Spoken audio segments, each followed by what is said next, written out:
Hello Pisces, Sun, Moon, Rising, and Venus signs. Kamusta kayo? Sana po ay nasa mabuti kayong kalagayan. Welcome back po sa Star Tarot. Kung bago kayo dito, welcome din kayo. Thank you for your support. I truly appreciate it. God bless you all. So, ang paunang mensahe ninyo, Pisces, ay Six of Inspiration. Ayan. So, Six of Inspiration, this is an energy of triumph, success, ganon, ano.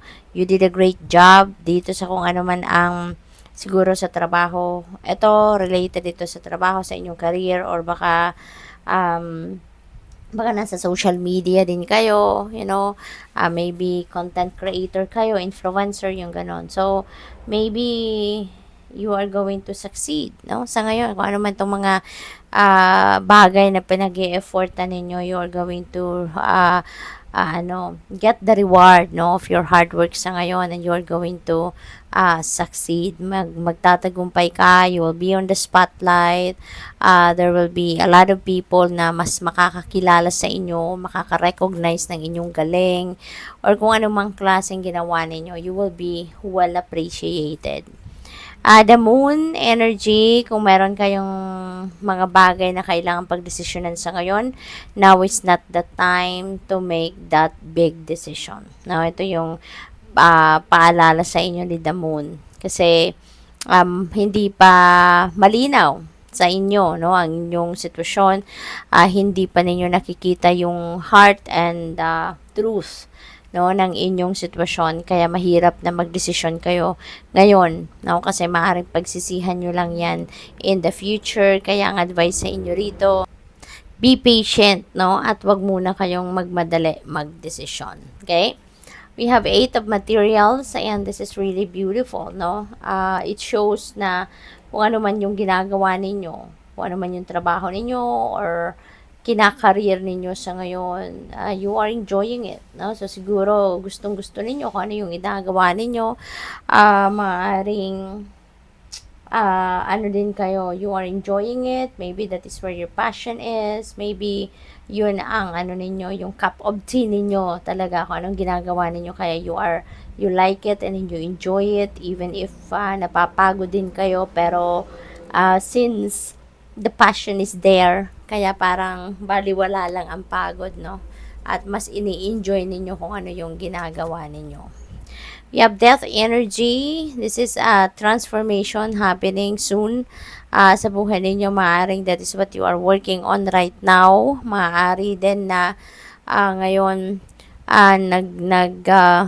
nag-iisip kayo kung anong mga bagay, no, or parte ng sarili ninyo or ng buhay ninyo ang gusto ninyong mabago. So, maybe you are trying to figure out, no, alin yung babaguhin ninyo, ano ang uunahin ninyo. Kasi, baka ang iba sa inyo ngayon, no, nagmumuni-muni, nagdinilay-nilay, and maybe you're doing re-evaluation of everything, no, sa buhay ninyo. Baka dinadissect ninyo ngayon ang mga pangyayari sa buhay ninyo. Tinitignan ninyo dito kung ano ang meron kayo, sino ang meron kayo sa buhay ninyo, at anong mga epekto nito sa buhay ninyo, no? Kaya maaring meron kayong mapansin dito na parang hindi naman na siya kapakipakinabang para sa iyo, or hindi naman na siya hindi naman na to, mga bagay na to or sitwasyon or tao nagbibigay ng positive energy sa inyo. Kaya yun, no, siguro hindi mo na to or aalisin mo na to sa buhay mo. We have cracker. Positive energy surrounds you. Love, joy, and good fortune await. Wow, swerte, no? Meron naghihintay sa inyong swerte. And that could be in various areas of life. Kasi kapag positive energy ang nilalabas mo, good things, no, comes towards you. Yung mga magagandang bagay, no, sitwasyon ang papasok, no, kapag positibo yung pinoproject ninyo. Kaya lahat ng pwedeng magagandang kaganapan sa buhay ninyo, yan ang maaaring dumating, no? Yun ang maaaring mag-unfold sa buhay ninyo at this time. There is transformation also happening sa buhay ninyo, and this could be, no, this will start in your personal level, no? Reach out for the power and strength to make changes, enrich your life, and become the person you want to be. Ayan. So, siguro, meron talaga ditong personal transformation, no, na gagawin kayo. Maaring yung mga pagbabagong ito, no, with the death energy here, gagawin ninyo to. Magsisimula kayo sa sarili ninyo, no. Maaring magbabago kayo ng, babaguhin ninyo ang iba ninyong ugali, perspective,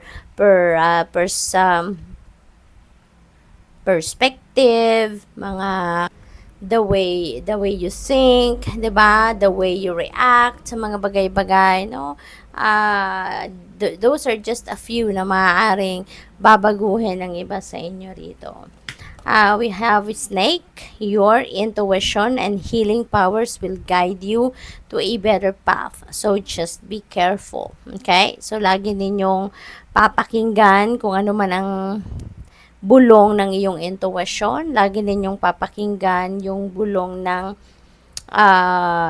yung mga intuitive messages or intuitive nudges na binibigay sa'yo or padala sa inyo ng Divine Universe, kasi yun ang gagabay sa iyo patungo doon sa tamang daan kung saan kayo dapat makarating or mapunta. We have proposal, a romantic or business opportunity is indicated. So, marriage proposal ito, no, Pisces, na maaring dumating. Probably, ang iba sa inyo rito is going to get married very soon, or baka pwede rin ang proposal na to could be business proposal, no? Baka merong business opportunity, business partnership na maaring i-offer sa inyo ng kung sino man, no?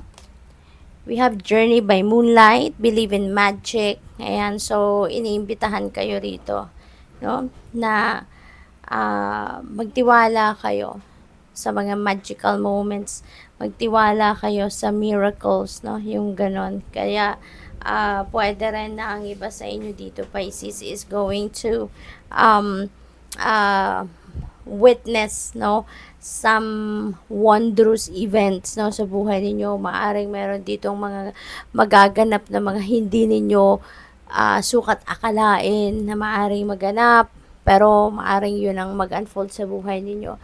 Parang nabipick up ko dito, there's going to be some surprises, no, na mangyayari, no? Kaya napakaganda. This is an exciting period, no, sa buhay ninyo. Uncovering treasure, beneath the surface lies great bounty. Meron din ditong mga discovery kayo, no, kayamanan, no, ang madidiscover ninyo dito. Pwedeng material talaga na material na bagay ito.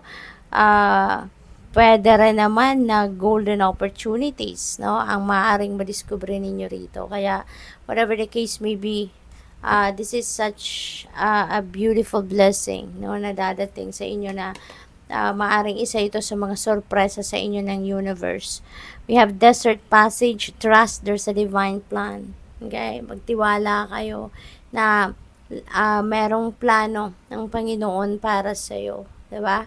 Kaya kung kunyari merong mga na-experience ang iba sa inyo rito na sabihin na natin hindi masyadong paborable para sa iyo, huwag kayong mawalan ng pag-asa, na magtiwala kayo na merong magandang plano ang Panginoon para sa iyo.